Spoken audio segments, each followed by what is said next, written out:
네, 오늘 성경 말씀은 요한복음 시리즈 37번째 시간 떡을 받고 나가니 밤이러라 라는 제목으로 요한복음 13장 26절 30절까지 말씀을 제가 봉독하겠습니다.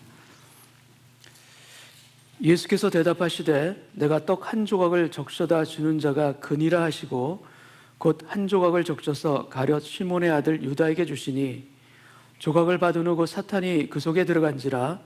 이에 예수께서 유다에게 이르시되 내가 하는 일을 속히 하라 하시니 이 말씀을 무슨 뜻으로 하셨는지 그 앉은 자 중에 아는 자가 없고 어떤 이들은 유다가 돈꾀를 맡았으므로 명절에 우리가 쓸 물건을 사라 하시는지 혹은 가난한 자들에게 무엇을 주라 하시는 줄로 생각하더라. 유다가 그 조각을 받고 곧 나가니 밤이러라. 아멘. 요한복음 13장의 오늘 이 배경은 십자가 사건이 일어나기 바로 전날입니다. 그러니까 주님은 다음 날 돌아가십니다. 사복음서 중에서 요한복음은 십자가에 달리시기 직전인 이 하루를 가장 많이 기록하고 있는 성경입니다. 어떤 사건 중심의 기록을 기록한 것이 아니라 주님이 마치 제자들에게 유언을 남기는 것처럼 복음의 깊은 비밀들을 한 문장 한 문장 담고 있는 성경이 바로 요한복음입니다. 이날 저녁에 주님은 대야에 물을 떠서 제자들의 발을 씻어 주셨습니다.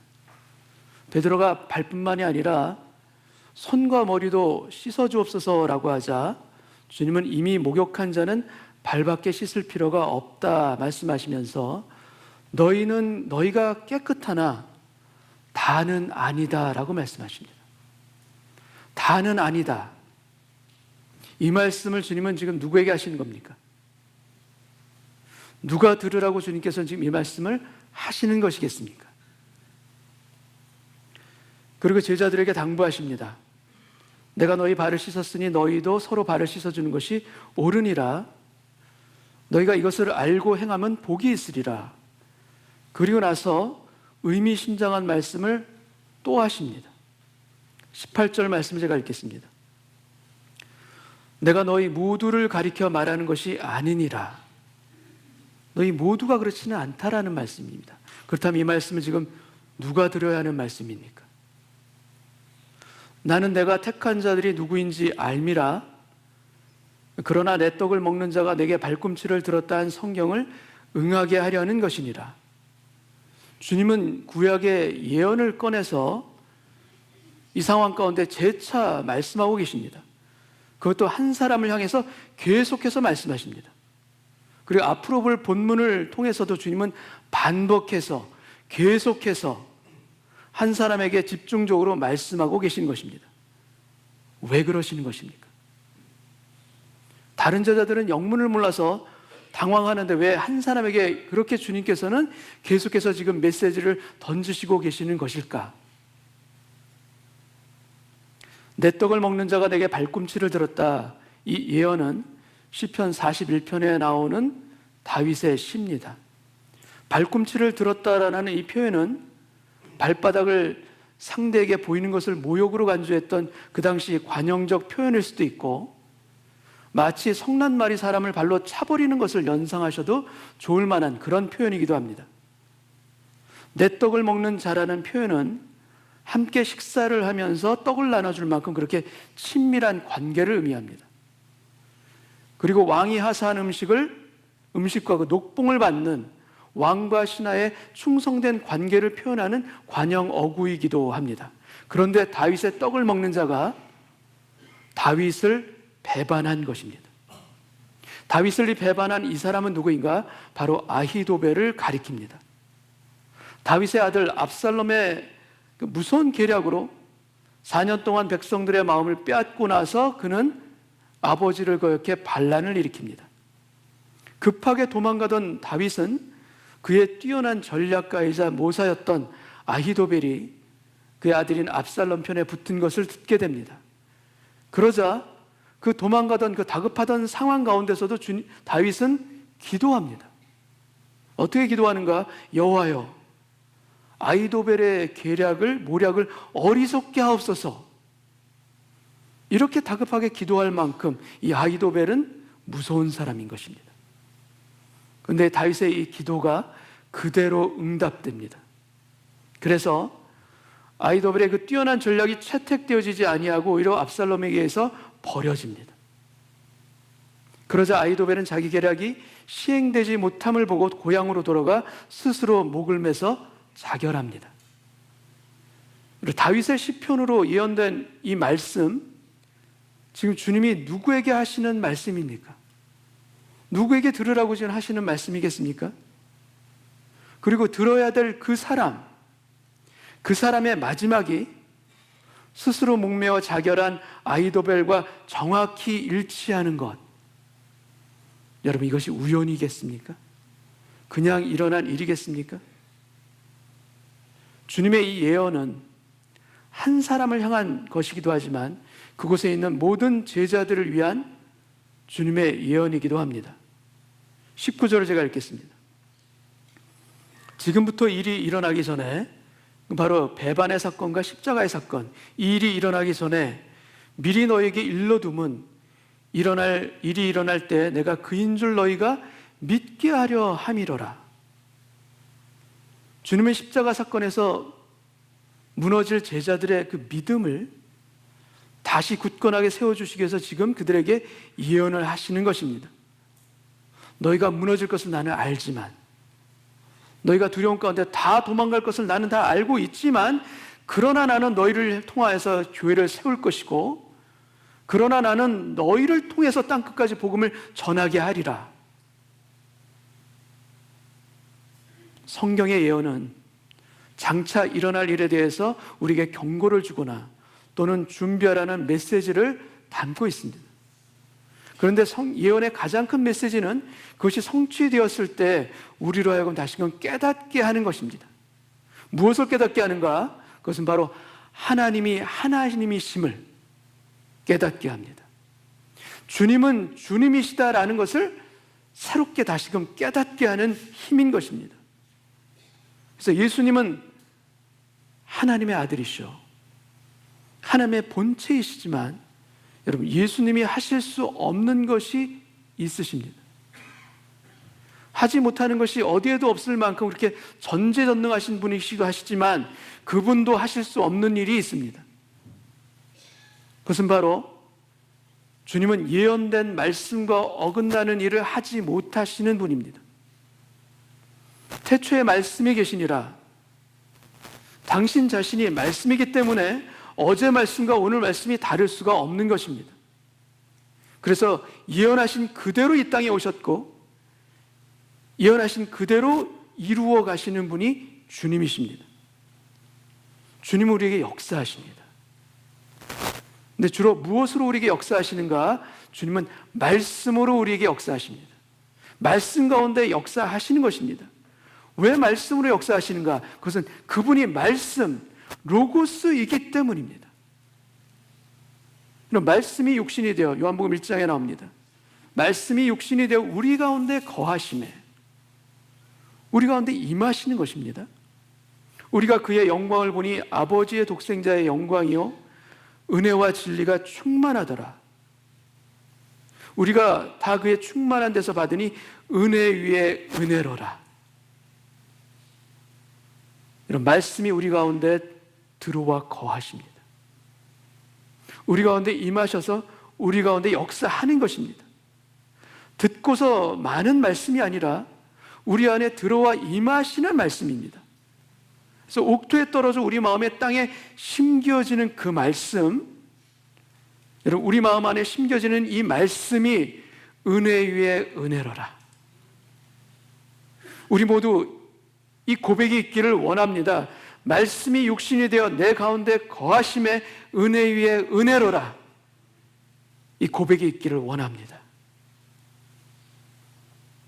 지난 금요일 한 집사님으로부터 이메일을 받았습니다. 하나님을 사랑하지만 마음 한켠에 하나님에 대한 서운함과 또 해결되지 않는 인생의 무거운 짐을 가지고 있었던 그런 집사님입니다.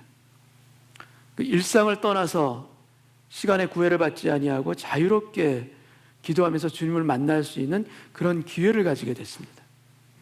그래서 그곳에서 기도하고 또 찬양하고 또 로마서를 묵상하면서 주님의 말씀을 온몸으로 깨달아 알게 된 그 집사님의 편지 중에 제가 일부를 소개하겠습니다. 목사님, 제가 주님의 복음을 자랑하지 아니하고 그동안 부끄러워한 것이었음을 깨달았습니다. 내가 내 연민에 빠져 하나님께서는 나를 사랑하지 않으시는 것 같은 착각을 만들어낸 나의 어리석음이 있었고, 그래서 주님이 주신 마음 밭에 내가 내 스스로 가시덩굴을 심어서 열매 맺지 못하게 한 죄인임을 제가 깨달았습니다.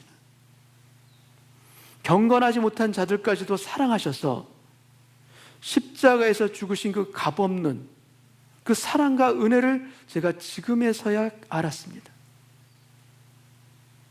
나와 정이 쌓여서 사랑하시는 것이 아니라 나를 지으시기 전부터 나를 계획하시고 사랑하시는 주님,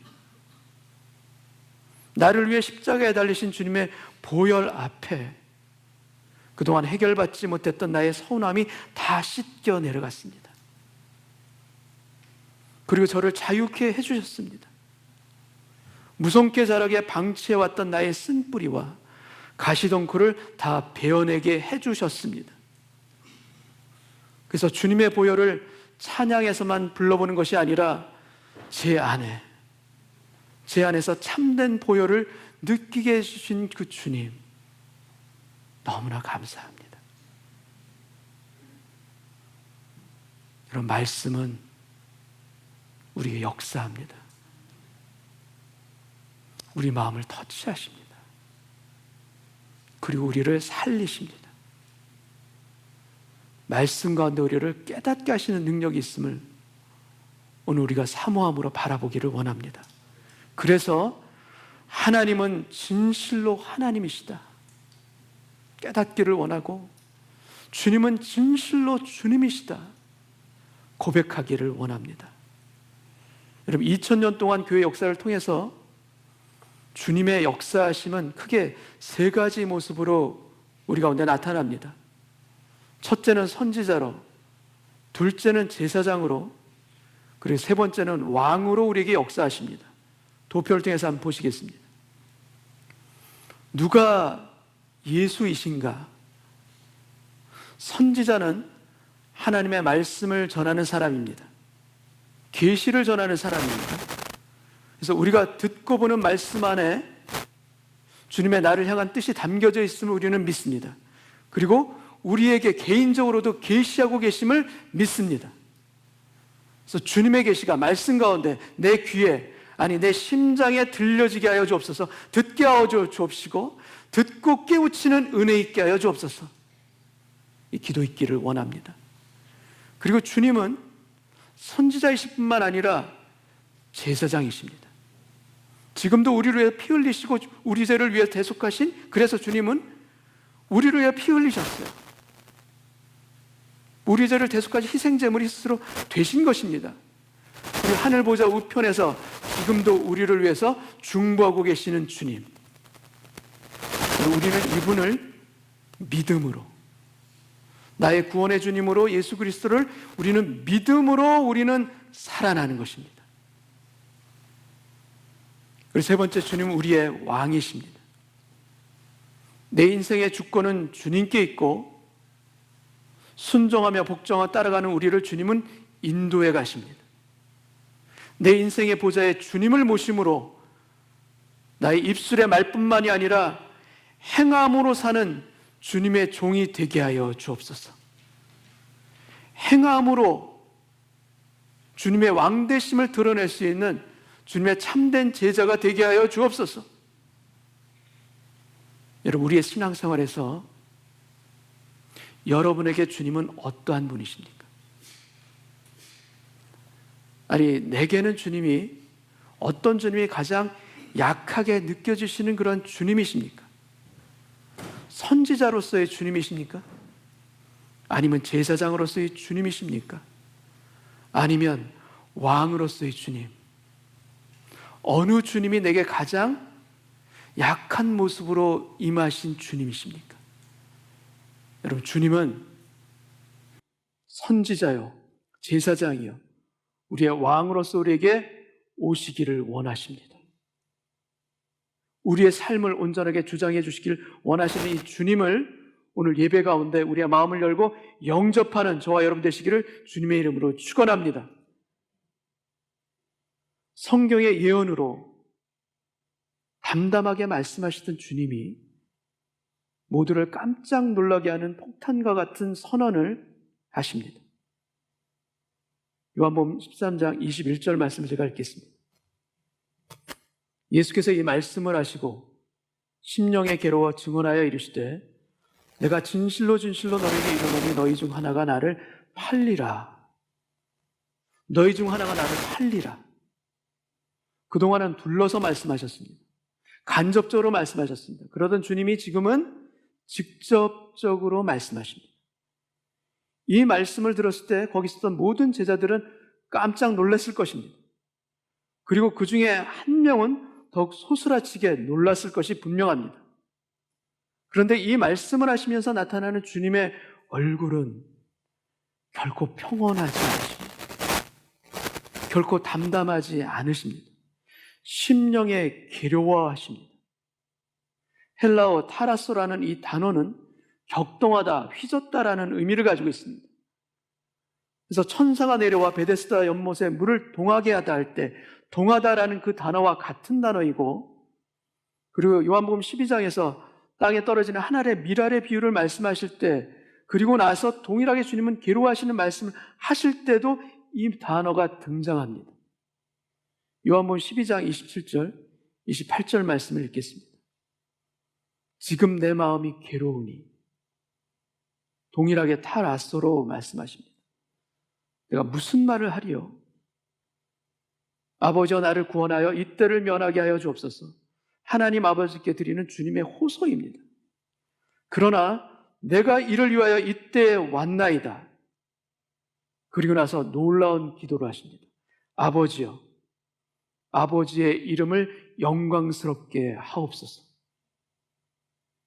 괴로운 가운데 여러분, 우리의 입술이 주님처럼 아버지를 부르길 원합니다. 무엇이 당장 이루어지고 당장 응답이 되는 것은 아니지만 아버지, 그 아버지 한마디에 단단히 뭉쳐있던 우리의 마음 안에 응어리가 풀어지게 하여 주시고, 아버지라고 우리가 고백할 그때 내가 너를 다 안다, 내가 너 마음을 다 안다 말씀해 주시는 아버지 하나님의 손길을 느끼게 하여 주옵소서. 그리고 결국에는 우리의 입술도 주님이 고백하신 것처럼 아버지의 이름을 영광스럽게 하옵소서, 이 기도가 있게 하여 주옵시고, 격동하는 듯한 타라소의 괴로움을 가지고 드렸던 그 주님의 그 기도가 우리의 또한 고백과 기도가 되게 하여 주옵소서. 그래서 만약 내가 병들었을지라도 주님, 나의 약함 가운데 오히려 당신의 영광을 드러나게 하여 주옵소서. 만약 내가 재물을 잃었을지라도 주님, 나의 궁핍감 가운데 오히려 당신의 부여함을 드러내는 인생 되게 하여 주옵소서. 만약 내가 수치를 당하고 조롱을 당한다 하더라도 주님, 당신으로 인해 견디는 이 수치를 오히려 자랑하게 하여 주옵소서.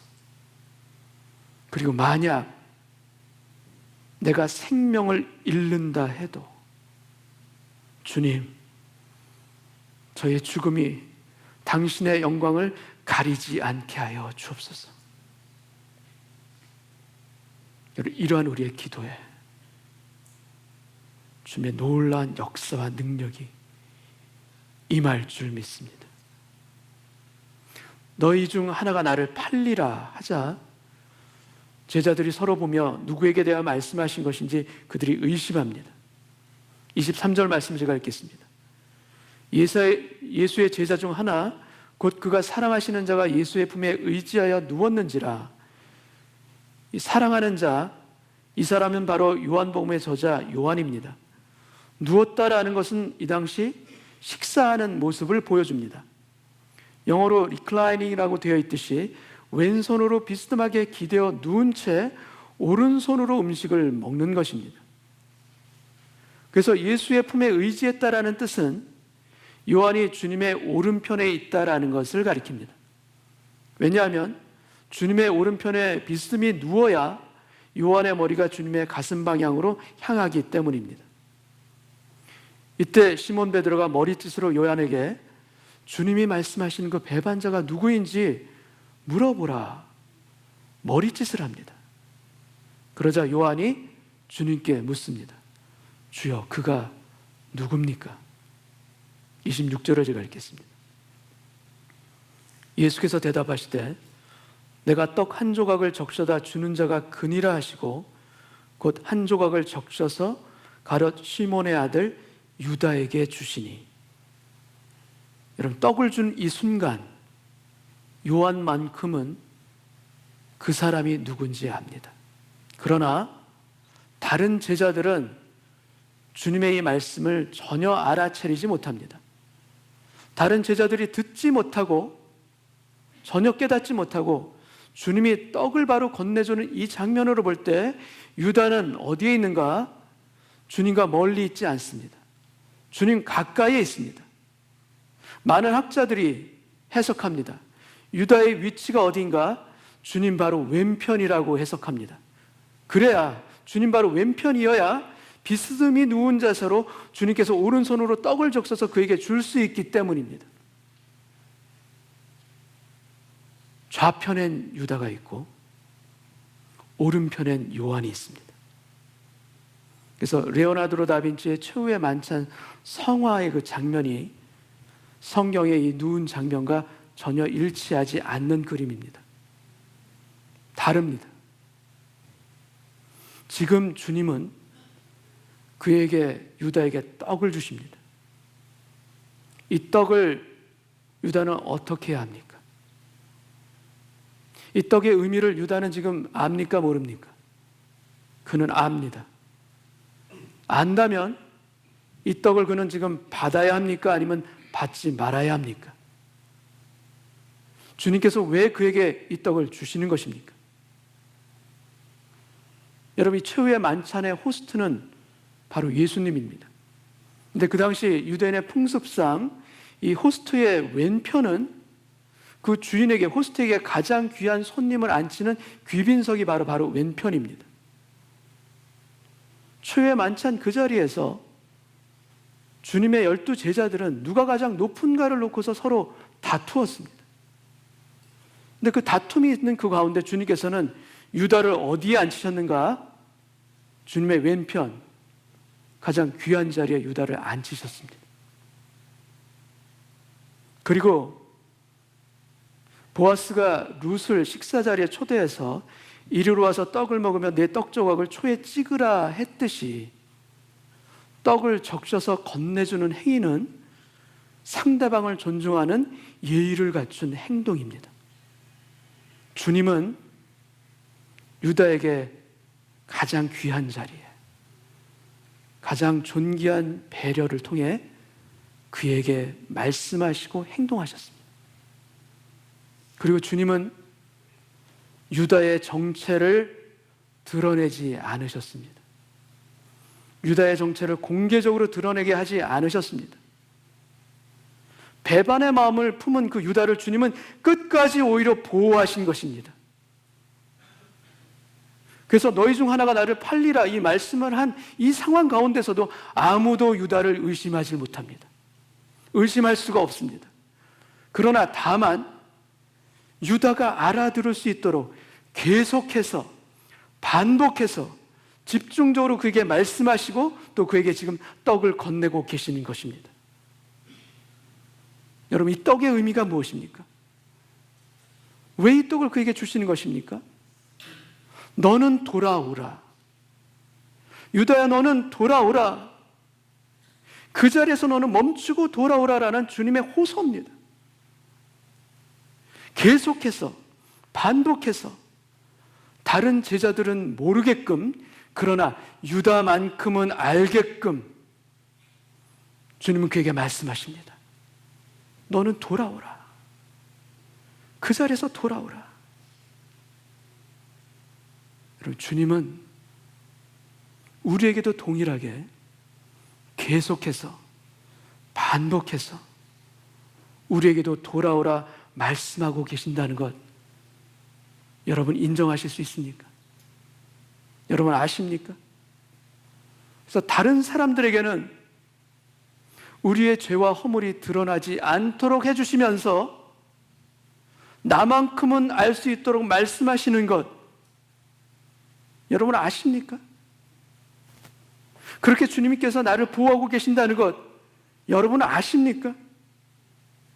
그렇게 주님께서 나를 보호하시고 숨겨주시지 않았다면 내 부끄러움과 수치가 낱낱이 그 세상 가운데 드러났을 텐데, 나를 숨기시고 보호하시면서도 나에게 끊임없이 말씀해 주신 주님의 그 호소,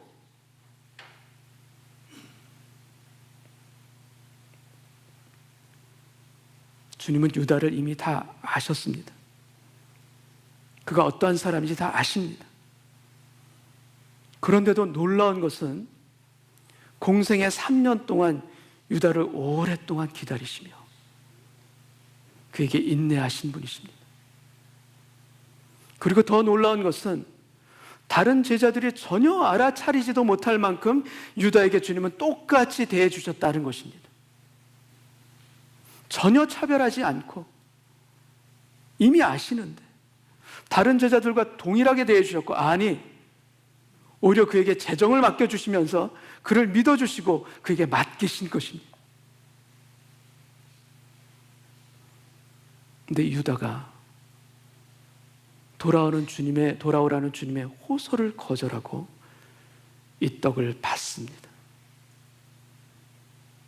주님은 그가 자복하며 회개하기를 기다리시면서 그게 말씀하셨는데 그는 그 떡을 받습니다. 이 떡을 받자 이제 사단이 그를 완전히 소유하게 됩니다. 27절 말씀 제가 읽겠습니다. 조각을 받은 후 곧 사탄이 그 속에 들어간지라. 이에 예수께서 유다에게 이르시되 내가 하는 일을 속히 하라 하시니, 30절, 유다가 그 조각을 받고 곧 나가니 밤이러라. 유다는 빛이 아니라 어둠을 선택했습니다. 여러분, 주님을 등지고 있는 곳이 바로 어둠입니다. 주님을 바라보고 있는 곳이 빛이고 주님을 떠나는 길이 곧 우리에게는 어둠이자 밤인 것입니다. 여러분, 유대인의 6월절은 음력으로 정확히 보름입니다. 그래서 가룟 유다가 나간 그 밤에 보름달이 휘영청 밝게 빛나고 있는 바로 그 밤입니다. 그렇지만 보름달이 밝혀있는 그 밤이 유다에게는 깊은 밤입니다. 영원한 밤입니다. 주님은 예언의 말씀으로 유다에게 계시를 주셨습니다. 그리고 제사장으로 그를 위해 오래 참으시고 그를 위해 중보해 오셨고 그의 발을 다른 제자들과 함께 씻어 주셨습니다. 그리고 그의 인생의 왕으로 오셔서 그를 주권적으로 제자로 삼아 주셨고 그를 인도해 오신 분이십니다. 그러나 여러분, 유다에게 있어 예수님은 어떠한 분이십니까? 예수가 그에게는 누구신 것입니까? 이 질문에, 예수가 누구신가라는 이 질문에 유다는 대답하지 못합니다. 예수는 그리스도시요 살아계신 하나님의 아들이시니다라는 이 대답을 그는 끝내 하지를 못하고 어둠 속으로 들어간 인생입니다. 여러분, 주님은 우리에게도 동일하게 주님은 누구신가? 너에게 누구신가? 우리에게 질문하십니다. 여러분, 이 주님의 이 질문에 우리가 대답하길 원합니다. 아멘으로 대답하며 주는 나의 구원의 주님이시오, 내 생명의 주인이심을 제가 믿고 고백합니다. 이 고백이 있기를 원합니다. 유다처럼 밤으로 가는 인생이 아니라 빛으로 나아가는 인생 되게 하여 주옵소서. 내가 유다의 자리에 설사 그 자리 가운데 내가 망설이고 있다 할지라도 주님께로 돌아서서 빛으로 나아오는 하나님의 자녀 되게 하여 주옵시고, 우리에게 그 결단만큼은 분명하게 할 수 있는 저희들 되게 하여 주옵소서. 우리 삶에 오랫동안 인내하시며 나를 기다리시며 내가 돌아오기를 원하시는 그 주님, 나에게 제사장이시오, 나에게 선지자이시오, 아니 내 인생의 왕이심을 고백하는 오늘 이 자리에 되게 하여 주시사 주님의 빛된 삶으로 나아가는 우리 모두 되게 하여 주옵소서. 이 기도가 저와 여러분 가운데 늘 살아있기를 주님의 이름으로 축원합니다. 함께 같이 기도하겠습니다. 주님, 저에게 말씀으로 찾아오시니 감사합니다.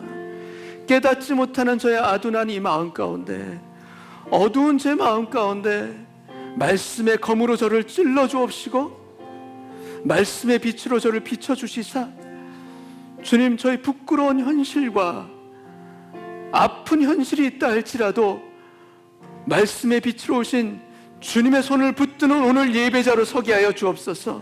일어나기를 원합니다. 서기를 원합니다. 그래요 주여, 주의 말씀이 내 발의 등이요 내 길에 비친 것을 고백하는 오늘 예배자가 되게 하여 주옵시고, 주여 말씀의 빛으로 내 자신을 온전히 이끌어주는 주님의 손길 가운데 순복하며 나아가는 저희 모두 되게 하여 주옵소서.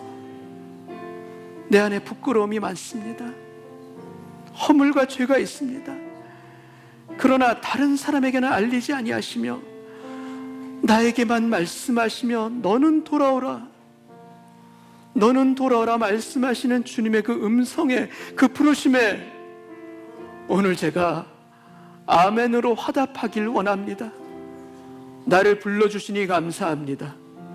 나를 부르시는 그 주님, 내 인생의 선지자요, 내 삶의 제사장이요, 내 인생의 왕인 것을 다시 한번 고백하오니 주여, 저희 걸어가는 인생의 모든 걸음걸음마다 주님의 주인 되심을 고백하며 걸어가게 하여 주옵시고, 그 길을 걸어가는 저의 발걸음을 통하여서 우리의 가정도 살아나게 하여 주옵소서. 우리의 자녀도 주님의 빛으로 함께 나아가는 아버지 하나님의 아들과 딸이 되게 하여 주옵소서.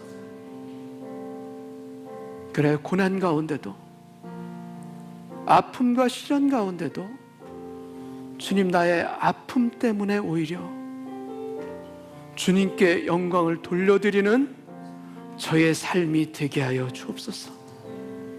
이 고백으로 나아가는 저희 모두 되게 하여 주시사 주여, 오늘 예배 가운데 저희들을 통하여서 영광을 받아 주옵소서.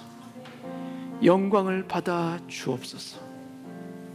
우리의 찬양받기에 합당하신 예수님의 이름으로 기도하옵나이다. 아멘.